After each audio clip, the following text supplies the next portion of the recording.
Welcome everyone. Welcome to Mac English education channel.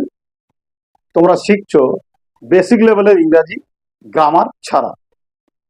তো আমি তোমাদের মোট 45টা ফর্মুলা দিয়ে রেখেছি। সেই 45টা ফর্মুলার সাহায্যে প্রত্যেকটা বাংলা কথাকে ইংরেজিতে ট্রান্সলেট করবে খুব সহজে, শুধুমাত্র পদ্ধতিগুলো জানতে পারবে।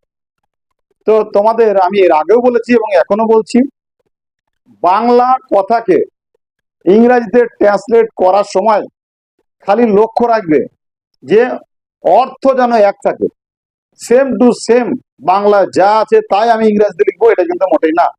ঠিক এইটা মাথায় রাখলে আর আমার ফর্মুলাটা মাথায় রাখলে দেখবে তুমি ইংরেজি লিখতে পারবে, বলতে পারবে। তো আজকের ক্লাসে দেখে নিই কিভাবে আমরা একটা বাংলা গল্পকে ইংরেজিতে ট্রান্সলেট করতে পারি খুব সহজে। চলো দেখে নিই। দেখো, গল্পটা ভালো করে লক্ষ্য করো, আমার বোর্ডে আছে যে সমুদ্র গভীরে একটি জাহাজ প্রচন্ড ঝড়ে লন্ডভন্ড হয়ে গেল।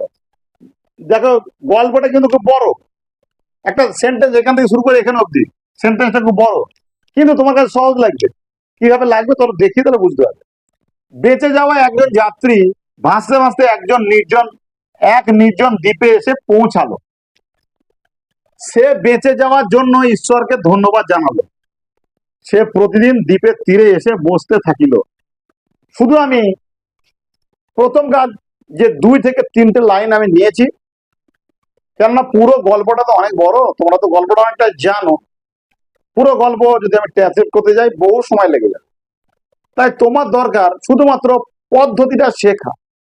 পদ্ধতি শিখতে পারলে পুরো গল্পটা তুমি নিজেই ট্রান্সলেট করতে পারবে। তো পদ্ধতিটা মেন কি না, ফর্মুলা আর সাবজেক্ট, ভার্ব আর অবজেক্ট বোঝা, আর কোন টেন্সে যাবে এটুকু বোঝা।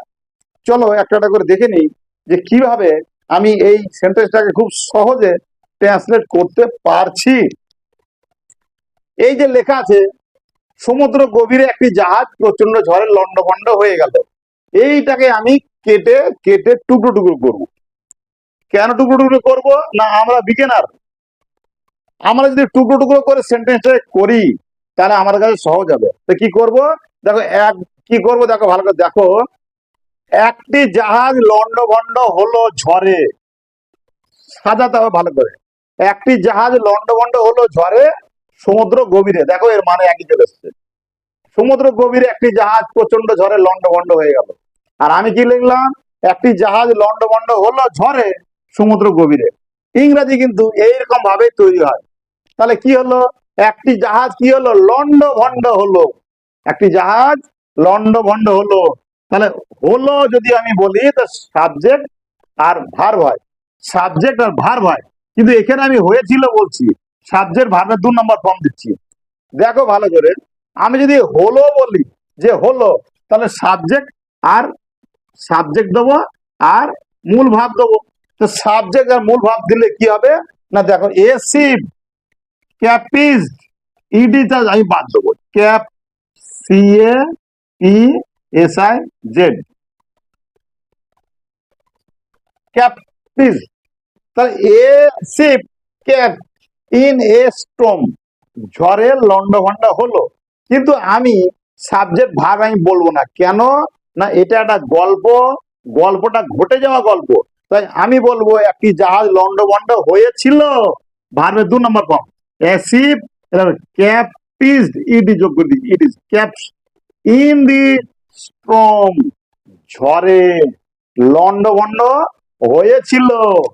দেখো তুমি যদি ভাবো যে না আমি লন্ডভন্ড হলেই দেবো, তার সাবজেক্ট ভাব দেবে। আর যদি বলো যে না লন্ডভন্ড হয়েছিল দেবে, তাহলে সাবজেক্ট ভার্বের 2 নম্বর ফর্ম দেবো। তো একটি জাহাজ, এটা সাবজেক্ট, আর এটা হচ্ছে ভার্বের 2 নম্বর ফর্ম, আর এটা হচ্ছে ভার্বের মূল ফর্ম। ভার্বের মূল ফর্ম 1 নম্বর ফর্ম। তোমার যেটা ভালো লাগে সেটা তুমি দেবে, কোনো রকম অসুবিধা নেই। আচ্ছা, এই সেন্টেন্স এটা কিন্তু এখন শেষ হয়নি। এটা হলো মূল সেন্টেন্স তৈরি করা হলো। একটি জাহাজ লন্ডভন্ড হলো ঝড়ে, এই অবধি হলো। কোথায় হলো না, সমুদ্র গভীরে। সমুদ্র গভীরে হলো, তাহলে কি, in the middle of sea. In the middle of sea আমার সেন্টেন্স তৈরি সমুদ্র গভীরে। তাহলে দেখো আমি যদি এখান থেকে খুঁজে আনতে যাই, পুরো সেন্টেন্সটাকে যদি আমি বাংলার মতো করে ইংরেজিতে করতে যাই, তাহলে কিন্তু আমার সেন্টেন্সটা খুব বড়, আমি কিন্তু আমার কঠিন মনে হবে, আর কি মনে হবে না যে ইংরেজি দিকে ভয় মনে হবে। কিন্তু দেখো যখনই আমি সাজিয়ে নিলাম আমার মতো করে টুকরো টুকরো করে নিলাম, যে একটি জাহাজ তো সাবজেক্ট, একটি জাহাজ কি হলো, লন্ডভন্ড হলো। তা লন্ডভন্ড কি, এটা আমি বলছি হলো আর না হয়েছিল। যদি বলো হলো তাহলে সাবজেক্টটা ভাব দেবে, যদি বলো হয়েছিল তাহলে কি হবে, সাবজেক্ট ভাবে 2 নম্বর ফর্ম দেবে। দেখো সেন্টেন্স তৈরি, লন্ডভন্ড হয়েছিল কোথায়, না সমুদ্র গভীরে।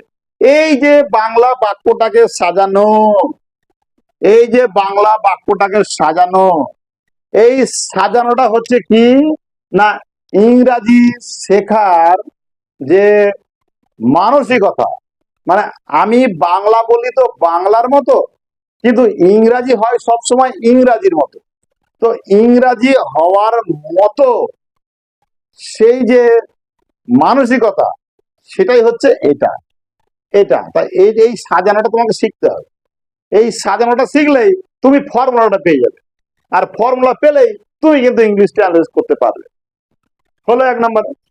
পরেরটা যাই, বেঁচে যাওয়ায় একজন যাত্রী ভাসতে ভাসতে এক নির্জন দ্বীপে এসে পৌঁছালো।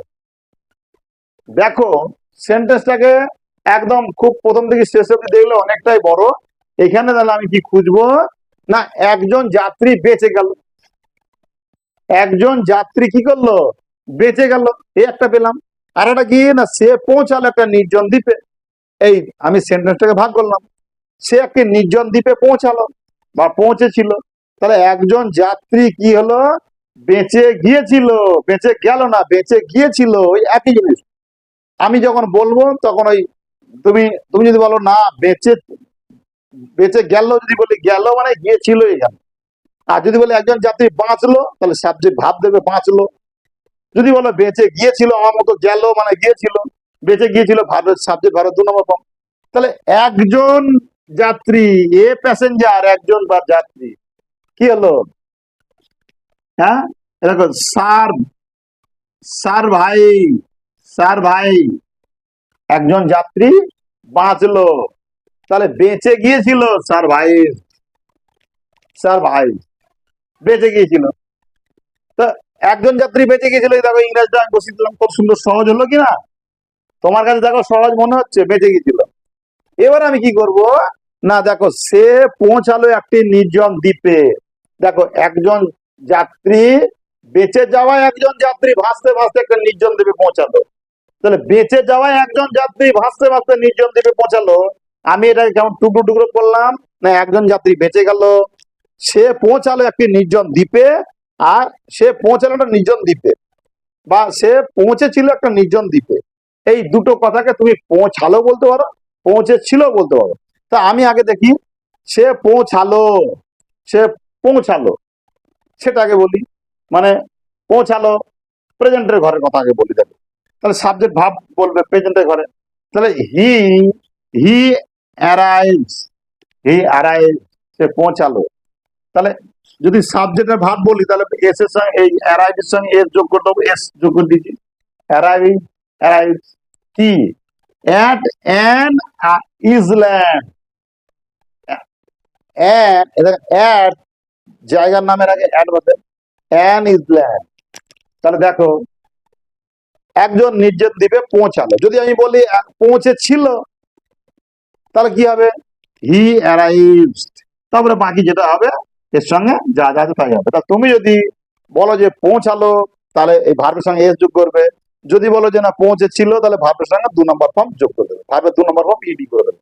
পৌঁছেছিল, আইসল্যান্ডে পৌঁছেছিল।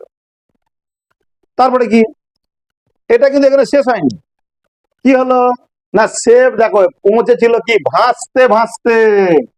তাহলে একজন যাত্রী পৌঁছেছিল হয়ে গেল, এবার ভাসতে ভাসতে, কোথায় ভাসতে ভাসতে, জলে ভাসতে ভাসতে, হ্যাঁ সমুদ্র জলে ভাসতে ভাসতে। দেখো তাহলে কি, ফ্লোটিং ইন দি ওয়াটার, ভাসতে ভাসতে, ফ্লোটিং ভাসতে ভাসতে, ইন দি ওয়াটার জলে, জলে ভাসতে ভাসতে সে কি করেছিল, এখানে পৌঁছেছিল, নির্জন দ্বীপে পৌঁছেছিল।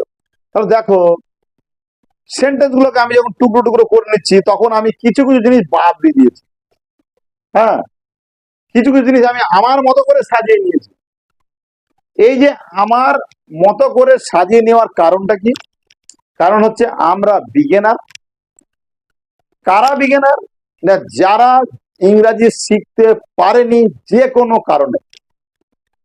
আর একটা কি না, যারা নূতন শিখছে, অর্থাৎ তোমাদের যারা সংসার হয়ে গেছে, তোমরা চাইছো যে তোমাদের ছেলে মেয়েকে একটু মানে ফার্স্ট প্রাইমারি এটুকু তোমরা দেবে, তোমরা সেই প্রাথমিকভাবে তোমরা শেখাবে তোমার বাচ্চাকে।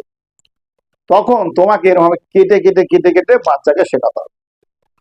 যদি তুমি তোমার বাচ্চাকে এরকম কেটে কেটে শেখাতে পারো কিংবা তুমি কেটে কেটে শিখতে পারো, দেখবে ইংরেজিটা তোমার কাছে সহজ হয়ে যাবে আর সেটা তুমি পারবে। আর যদি ভাবো যে না হুবহু সেম টু সেম করব, তাহলে আমার ক্লাসে এটা না, গ্রামার শিখতে হবে। সম্পূর্ণ গ্রামারটা শিখলে তবেই যেমন বাংলা আছে তেমন করতে পারবে। কিন্তু আমি যাদেরকে ইংরাজি শেখানোর জন্য ওয়েলকাম জানাই, তারা হয় কিছু জানে না, নইলে যে কোনো কারণে শিখতে পারেনি। সেই শিখতে পারেনি সেই পয়েন্টগুলো তুলে ধরে এনে তোমাদেরকে সঠিক রাস্তা দেখানোই হচ্ছে টিচার হিসাবে আমার কাজ। একদম বেসিক লেভেলের ইংরাজি। তো যারা নতুন আছো তারা এই চ্যানেলটিকে একটু সাবস্ক্রাইব করে রাখবে, দেখবে তোমরা ইংরাজি লিখতে পারবে এবং বলতে পারবে খুব সহজে। চলো পরেরটুকু দেখে নিই। তাহলে কি হলো, জলে ভাসতে ভাসতে অবধি হয়ে গেল, জলে ভাসতে ভাসতে অবধি হয়ে গেল। এবার কি, সে বেঁচে যাওয়ার জন্য সে বেঁচে যাওয়ার জন্য ঈশ্বরকে ধন্যবাদ জানালো। তাহলে সে দেখো, সে ঈশ্বরকে ধন্যবাদ জানালো বাঁচানোর জন্য। সে ঈশ্বরকে ধন্যবাদ জানালো বাঁচানোর জন্য। তাহলে দুরকম ভাবে দিন বলতে হবে, সে জানালো আর সে জানিয়েছিল। তা সে জানালো সাবজেক্ট ভাব, সে জানালো সাবজেক্ট ভাব, সে জানিয়েছিল সাবজেক্ট ভাবে 2 নম্বর ফর্ম। তা সে জানালো আগেটা বলি, সাবজেক্ট আর ভার্বের কথা বলি। হি থ্যাঙ্কস, দেখো থ্যাং এর সঙ্গে এর যোগ করি, থ্যাঙ্কস, হি থ্যাঙ্কস, সে জানালো কি, God, God for his survival, for his survival, তার বাঁচার জন্য সে ঈশ্বরকে ধন্যবাদ জানালো। আর যদি বলে দাঁড়িয়েছিল, তাহলে সাবজেক্ট ভাবে 2 নম্বর ফর্ম। হি থ্যাঙ্কড, এরকম থ্যাঙ্কড বানালো গড, মানে ভগবানকে, গড কি, ফর সেভিং হিম।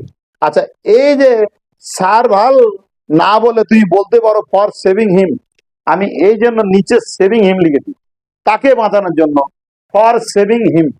এখানে তুমি সেভিং হিমও লিখতে পারো। সার্ভাল কথাটা সবার হয়তো জানা না থাকতে পারে, অজানা হতে পারে, কিন্তু সেভ কথাটা সবার জানা, তাই সেভিং হিম তুমি বলবে, হয়ে যাবে। এটা কিন্তু কমন একটা ওয়ার্ড, রাস্তাঘাটে গেলে তুমি দেখতে হবে। তাছাড়া সেভ কথাটা বাঁচিয়ে রাখা, এটা তোমরা মোবাইল যারা ব্যবহার করো সবাই জানো, তাই আমরা এই সেভ কথাটা আমি লিখলাম। ঠিক এইভাবে কেটে কেটে তুমি যেটাকে বলবে সেটাই হবে। সাবজেক্ট মূল ভাব বলবে তাও হবে, সাবজেক্ট ভার্বের 2 নম্বর ফর্ম বলবে তাও হবে। যেটা তোমার ভালো লাগবে সেটা বলবে। এই জন্য আমি দুটোকেই পাশাপাশি রেখেছি, শুধুমাত্র শেখার সুবিধার্থে। তাহলে আর কি হলো, সে ধন্যবাদ জানালো। এবার কি করলো, সে প্রতিদিন দ্বীপের তীরে এসে বসতে থাকিল। দেখো, সে প্রতিদিন দ্বীপের তীরে এসে বসতে থাকিল। কেন? যদি কোনো জাহাজের দেখা মেলে তাকে সংকেত দেবে, তাকে উদ্ধার করে নিয়ে যাবে। ঠিক এই জন্য। গল্পটা তো বিশাল বড়, জানো সবাই। তো অত বড় গল্পকে ট্রান্সলেট করতে আমার তো বহু সময় লাগবে। তো আমাদের দরকার কি, ট্রান্সলেটটা কিন্তু মূল ব্যাপার না, আমাদের দরকার শেখা, রাস্তাটা দেখা। এই রাস্তাটা দেখানোর জন্যই আমি এই ট্রান্সলেট গুলো আনছি ছোট ছোট করে। তো চলো দেখি এটা কিভাবে করবো। সে প্রতিদিন দ্বীপের তীরে এসে বসতে থাকিল। দেখি, দেখো, সে প্রতিদিন দ্বীপের তীরে বসতে থাকিল, সাবজেক্ট আর ভাব, বসতে থাকিল। দেখো 2 রকম ভাবে করবো। এভরিডে আগে সময়টা আমি লিখে নেবো সময়টা। এভরিডে কি করলো? হি সিটস, সে বসে বা বসে থাকলো। অন দি সি শোর, সি শোর নদী তীরে, মানে সমুদ্র, নদী তীরে বলছি, সমুদ্র তীরে। তাহলে সে বসতে থাকলো, এইভাবে তুমি বলতে পারো সিটস। এভরিডে আগে লিখে নেবে হি সিটস, সে বসে থাকলো, এটা লিখতে পারো। আর কি লিখতে পারো? এভরিডে আগে লিখে নেবে, এভরিডে সময়টা সবসময় আগে লিখে নেবে, তাহলে ঝামেলাটা একটু কম হয়। আর কি? হি স্টার্টস, হি স্টার্টস সে শুরু করলো, শুরু করলো কি? টু সিট বসতে, টু সিট বসতে, কোথায়? অন দি সিশোর নদী তীরে, এই সমুদ্র তীরে। সে স্টার্ট করলো, শুরু করলো, হি স্টার্টস সে শুরু করলো, টু সিট বসতে, on the sea, sea shore সমুদ্র তীরে বসতে শুরু করলো। দেখো দুটো সেন্টেন্স একই কথার, দুটো আমি দু রকম ভাবে শুরু করলাম। তো দেখো তোমার যেটা ভালো লাগবে তুমি সেটাই করবে। ঠিক এইভাবে মূল বাংলা গল্পের যে মূল যে বাক্যটাকে, বাংলা বাক্যটাকে তুমি তোমার মতো করে টুকরো টুকরো করবে। তো টুকরো টুকরো তো ইচ্ছা মতো করা যাবে না। টুকরো টুকরো করতে গেলে কি করতে হয়? খুঁজতে হয়। ওখানে আগে খুঁজতে হয় ভাব কোনটা। ভাব যখন খুঁজে পেয়ে যাবে তো খুঁজবে সাবজেক্ট কোনটা। আগে খুঁজবে যে সেন্টেন্সটা মোট কটা সেন্টেন্স একসঙ্গে জোড়া আছে। যখন বড় হবে দেখবে কটা সেন্টেন্স একসঙ্গে জোড়া আছে। যদি দেখো যে একটা সেন্টেন্স বড় করা আছে, তা খুঁজবে কি? সাবজেক্ট আর ভাব খুঁজবে। তো আগে সাবজেক্ট খুঁজতে যাবে না, তাহলে অসুবিধা হয়। আগে খুঁজবে ভাব কোনটা। ভাবকে জিজ্ঞাসা করবে কে কাজটা করছে, কে দিয়ে প্রশ্ন করে যে উত্তরটা পাবে সেটা হচ্ছে সাবজেক্ট। সাবজেক্ট আর ভাব পেয়ে গেলে সাবজেক্ট আর ভাব দিকে দিয়ে একটা সেন্টেন্স ছোট করে তৈরি করে নেবে। তারপরে বাকিগুলোকে টুকরো টুকরো করে বসাতে যাবে। ঠিক আমার মতো এইভাবে দেখবে তুমিও বাংলা বাক্যকে ইংলিশে ট্রান্সলেট করতে পারবে খুব সহজে। তুমিও এইভাবে চেষ্টা করো, দেখবে খুব সহজে ইংরাজি করতে পারবে এবং ইংরেজি শিখতে পারবে যদি একটু চেষ্টা করো। ইফ ইউ লার্ন, যদি তুমি শেখো, ইউ ক্যান স্পিক ইংলিশ, তুমি ইংলিশ বলতে পারো। যারা নতুন আছো চ্যানেলটা একটু সাবস্ক্রাইব করবে, আর পরবর্তী ক্লাস জন্য অপেক্ষা করো। ভালো থাকো, সুস্থ থাকো।